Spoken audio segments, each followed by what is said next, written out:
Hi everyone. Today we are going to study about the topic friction. Friction ಗೆ ನಾವು ಕನ್ನಡದಲ್ಲಿ ಘರ್ಷಣೆ ಅಂತೀವಿ. First we have to study about the introduction about the friction. Whenever one of the blocks moves or tends to move tangentially with respect to the surface on which it rests, the interlocking property of the projecting particles opposes the motion. This opposing force which acts in the opposite direction of the movement of the block is called force of friction or simply friction. ಯಾವುದೇ ಒಂದು ಮೇಲ್ಮೈ ಅಥವಾ ಒಂದು ವಸ್ತು ಇನ್ನೊಂದರ ಮೇಲೆ ಚಲಿಸುವಾಗ ಎದುರಾಗುವ ಪ್ರತಿರೋಧಕ್ಕೆ ಘರ್ಷಣೆ ಅಂತೀವಿ. ಅದನ್ನೇ ನಾನು ಸಿಂಬಾಲಿಕಲಿ ಡಯಾಗ್ರಾಮ್ ತೋರಿಸಿದ್ದೀನಿ. ಇದು ಸರ್ಫೇಸ್ ಆಗಿರುತ್ತೆ. ಅದರ ಮೇಲೆ ಯಾವುದೇ ಒಂದು ಬ್ಲಾಕ್ನ ನಾವು ಮೂವ್ಮೆಂಟ್ ಮಾಡಿದಾಗ ಈ ಡೈರೆಕ್ಷನ್ ಇಂದ ನಾವು ಫೋರ್ಸ್ ಹಾಕ್ತೀವಿ. ಮೋಷನ್ ಈ ಡೈರೆಕ್ಷನ್ ಅಲ್ಲಿ ಇರುತ್ತೆ, ಫ್ರಿಕ್ಷನ್ ಮಾತ್ರ ಅಪೋಸಿಟ್ ಆಗಿರುತ್ತೆ. ಅದನ್ನೇ ನಾವು ಇಲ್ಲಿ ಡೆಫಿನಿಷನ್ ಅಲ್ಲಿ ಬರೆದಿದ್ದೀವಿ. This opposing force which acts in the opposite direction. Opposing force ಅಂದ್ರೆ ಆ ಅಪೋಸಿಂಗ್ ಫೋರ್ಸ್ಗೆ ಏನಂತೀವಿ ಅಂದ್ರೆ ಫ್ರಿಕ್ಷನ್ ಅಂತೀವಿ. That opposite friction of the movement of the block is called force of the friction. Block ಈ ಸೈಡ್ ಮೂವ್ ಆಗ್ತಾ ಇರುತ್ತೆ. Opposite friction direction ಅದಕ್ಕೆ ಅಪೋಸಿಟ್ ಆಗಿರುತ್ತೆ. ಇದರ ಮಧ್ಯೆ ಇರುವಂತ ಫೋರ್ಸಿಗೆ ನಾವು ಫ್ರಿಕ್ಷನ್ ಅಂತೀವಿ.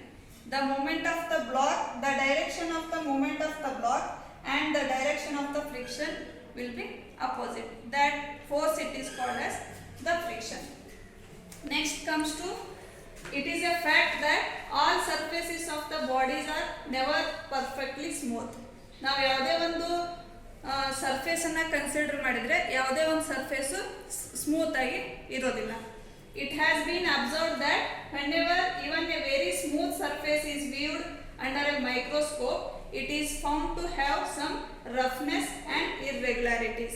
Even ನಾವು ಸರ್ಫೇಸ್ ಎಷ್ಟೇ ಸ್ಮೂತ್ ಆಗಿದ್ರು ಅದನ್ನ ನಾವು ಮೈಕ್ರೋಸ್ಕೋಪ್ ಅಲ್ಲಿ ನೋಡಿದ್ರು ಸಮೇತ ಆ ಸರ್ಫೇಸ್ ಏನಾಗಿರುತ್ತೆ, ಸ್ವಲ್ಪನಾದ್ರೂ ರಫ್ನೆಸ್ ಇದ್ದೇ ಇರುತ್ತೆ, ಒರಟಿರುತ್ತೆ.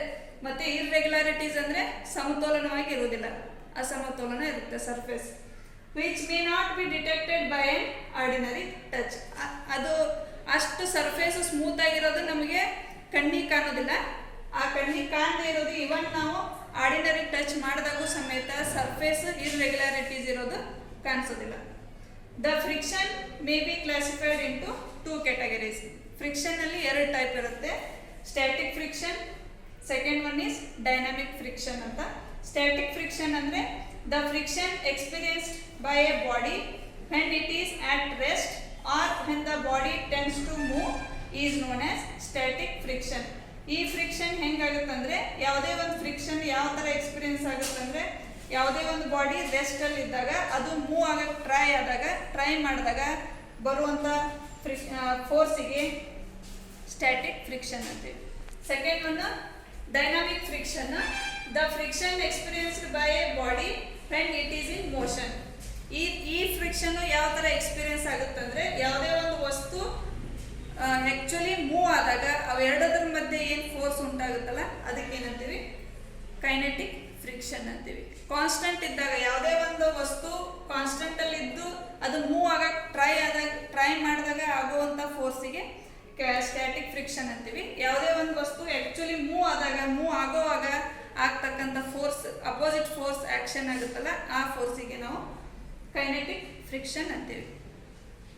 There are some advantages of friction. Those are, many machines are designed depending upon the effects of friction. ಯಾವುದೇ ಒಂದು ಮಷಿನ್ ಡಿಸೈನ್ ಮಾಡಬೇಕಾದ್ರೂ ಫ್ರಿಕ್ಷನ್ ಅನ್ನೋ ಕಾನ್ಸೆಪ್ಟ್ ಇಟ್ಟುಕೊಂಡೇ ಮಷಿನ್ ಅನ್ನು ಡಿಸೈನ್ ಮಾಡುತ್ತಾರೆ.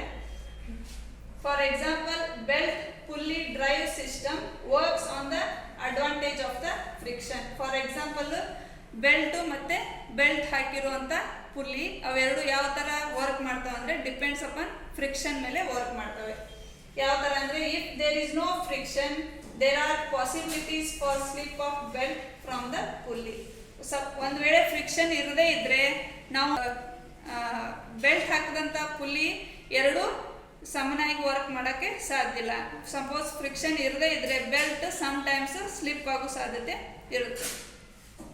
Friction helps moment of the vehicle. Friction ಇರೋದ್ರಿಂದ ಒಂದು vehicle ಒಂದು ಸರ್ಫೇಸ್ ಮೇಲೆ ಮೂವ್ ಆಗೋಕ್ಕೆ ಸಾಧ್ಯ ಆಗುತ್ತೆ.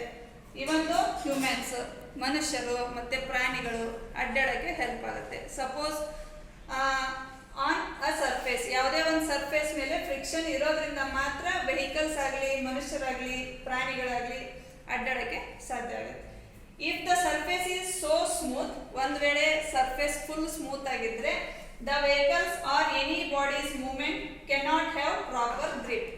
ಒಂದು ವೇಳೆ ಫ್ರಿಕ್ಷನ್ ಇರದೇ ಇದ್ರೆ, ಅತಿ ಸ್ಮೂತ್ ಆಗಿ ಸರ್ಫೇಸ್ ಇದ್ರೆ ಯಾವುದೇ ಒಂದು ವೆಹಿಕಲ್ ಗ್ರಿಪ್ ಆಗಿ ಮೂವ್ ಆಗೋಕ್ಕೆ ಸಾಧ್ಯ ಆಗೋದಿಲ್ಲ. Hence friction provides sufficient grip. Friction ಇರೋದ್ರಿಂದ ಮಾತ್ರ ನಾವು ಗ್ರಿಪ್ ಹಿಡ್ಕೊಂಡು ಯಾವುದೇ ವೆಹಿಕಲ್ನ ಮೂವ್ ಮಾಡ್ಬೋದು.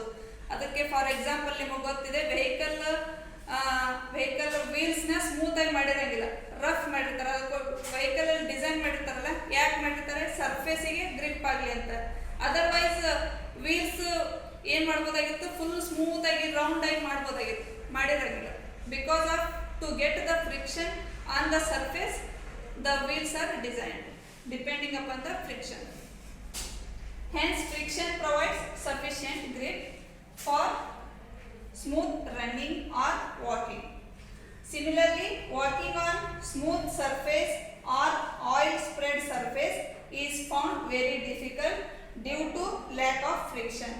For example, ಯಾವುದೇ ಒಂದು ಸ್ಮೂತ್ ಸರ್ಫೇಸ್ ಆಗಲಿ ಅಥವಾ ಆಯಿಲ್ ಬಿದ್ದಂಥ ಸರ್ಫೇಸ್ ಮೇಲೆ ನಾವು ನಡೆಯೋಕ್ಕೆ ಸಾಧ್ಯ ಆಗಲ್ಲ. ಯಾಕಂದರೆ ಅಲ್ಲಿ ಸರ್ಫೇಸ್ ಸ್ಮೂತ್ ಇರೋದ್ರಿಂದ ಅಡ್ಡಾಡೋಕ್ಕಾಗಲಿ ನಡೆದಾಡೋಕ್ಕಾಗಲಿ ನಮಗೆ ಡಿಫಿಕಲ್ಟ್ ಆಗುತ್ತೆ. Because of lack of friction, ಅಂದರೆ ಫ್ರಿಕ್ಷನ್ ಇರದೇ ಇರೋ ಕಾರಣ ನಾವು ಸ್ಮೂತ್ ಆದಂಥ ಸರ್ಫೇಸಲ್ಲಾಗಲಿ ಅಥವಾ ಎಣ್ಣೆ ಬಿದ್ದಂಥ ಜಾಗದಲ್ಲಿ ನಾವು ಕರೆಕ್ಟಾಗಿ ನಡೆಯೋಕ್ಕೆ, ಗ್ರಿಪ್ ಇಲ್ಲದೆ ನಡೆಯೋಕ್ಕಾಗಲ್ಲ. Next comes to disadvantages of the friction. The friction has certain disadvantages also. First one is, for example, it produces heat and may cause melting of machine parts like bearing, linings, etc. Suppose friction ಇರದೇ ಇದ್ರೆ ಅದು ಏನಾಗುತ್ತೆ? Surface ಮತ್ತು ಮಷೀನ್ಗಳ ಮಧ್ಯೆ heat ಉಂಟಾಗಿ ಆ ಮಷೀನಲ್ಲಿ ಇರ್ತಕ್ಕಂಥ ಕೆಲವೊಂದು ಪಾರ್ಟ್ಸ್ಗಳು ಮೆಲ್ಟ್ ಆಗಿಬಿಡ್ತವೆ, ಕರಗಿಬಿಡ್ತವೆ. Friction causes wear of machines materials, ಅಂದರೆ ಮಟೀರಿಯಲ್ಸ್ ಹಾಳಾಗೋದಕ್ಕೆ ಕಾರಣ ಆಗುತ್ತೆ. It reduces speed of the moving parts like piston, spindle, shaft, etcetera. Because of friction of moving parts, power is lost in the machines, so that lubrication is required in all the machines. Lubrication may provide reduction of bad effect of friction, so that friction is required for any movement of the surface and the machine or surface or any body.